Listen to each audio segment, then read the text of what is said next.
धर्मक्षेत्रे कुरुक्षेत्रे समवेता युयुत्सवः मामकाः पांडवाश्चैव किमकुर्वत संजय। धृतराष्ट्र ने कहा, हे संजय, धर्मभूमि कुरुक्षेत्र में युद्ध की इच्छा से एकत्रित हुए मेरे पुत्रों और पांडवों ने क्या किया। इस श्लोक में धृतराष्ट्र अपने सारथी संजय से पूछते हैं कि कुरुक्षेत्र के युद्ध भूमि में एकत्रित होकर उनके और पांडवों के पुत्रों ने क्या किया। दृष्ट्वा तु पांडवानीकं व्यूढं दुर्योधनस्तदा आचार्यमुपसंगम्य राजा वचनमब्रवीत।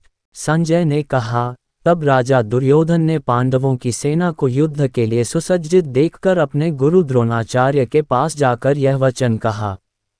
इस श्लोक में संजय धृतराष्ट्र को बताते हैं कि युद्ध की तैयारी में पांडवों की सेना को देखकर दुर्योधन अपने गुरु द्रोणाचार्य के पास गए और उनसे बातचीत की।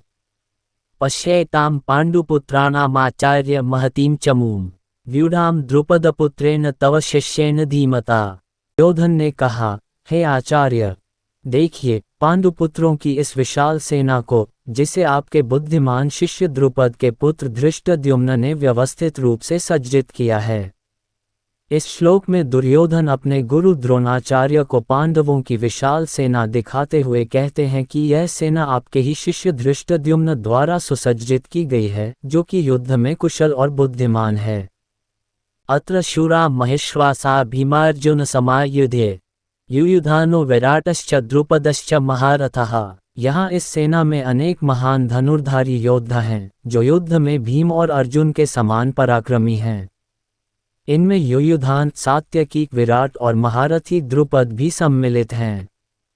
इस श्लोक में दुर्योधन द्रोणाचार्य को पांडवों की सेना के प्रमुख योद्धाओं के बारे में बताते हुए कह रहे हैं कि इन योद्धाओं में भीम और अर्जुन के समान पराक्रम वाले कई महान धनुर्धारी हैं। केतुश्चैकेतानः काशीराजश्च वीर्यवान पुरुजित कुंतीभोजश्च शैब्यश्च नरपुंगवः। इस सेना में वीर धृष्टकेतु, चैकेतान, पराक्रमी काशी के राजा, श्रेष्ठ योद्धा पुरुजित, कुंतीभोज तथा शूरवीर शैब्य भी उपस्थित हैं।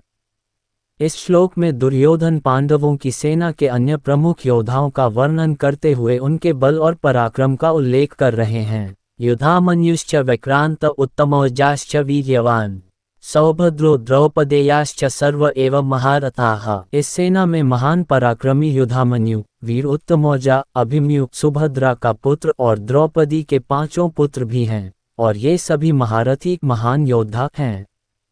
इस श्लोक में दुर्योधन द्रोणाचार्य को पांडवों की सेना के अन्य प्रमुख योद्धाओं के बारे में बता रहे हैं, जिनमें अभिमन्यु और द्रौपदी के पुत्र शामिल हैं, जो सभी युद्ध में महारथी हैं। अस्माकं तु विशिष्टा ये तानि बोधद्विजोतम नायका मम सैन्यस्य संज्ञार्थं तान् ब्रवीमि ते।